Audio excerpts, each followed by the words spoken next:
Your quadratus lumborum is it's one of the muscles that forms your waist. So it touches onto your bottom ribs and then onto the top of your hip crest. When it's short and tight, it either puts you into a tucked under pelvic position or a rotated forward, bum tipped out pelvic position. If you hip a lot of babies or carry things on one arm more than the other, you might find that you've got a hip hitch, and that is caused by a tight QL.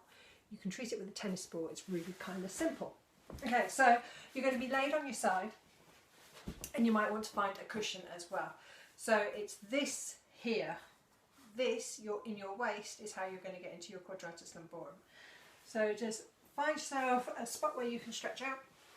You can keep knees kind of bent, or you can stretch your legs out. And you're going to use the pillow so that you put less pressure into your waist, because it can be very intense. So feel free to stack up a couple of pillows, and then the ball sits into your waist. So it's as simple as that.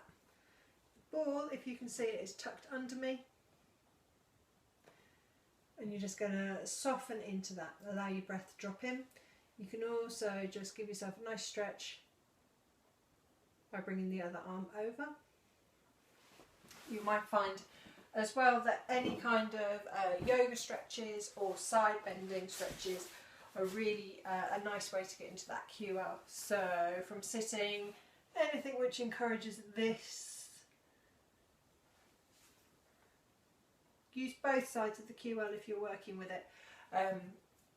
It just makes such a difference in like how much room you have to breathe as well, because it gives that extra space to the diaphragm, and what position your pelvis is going to tuck or sit nicely into. Alrighty, so that's the QL.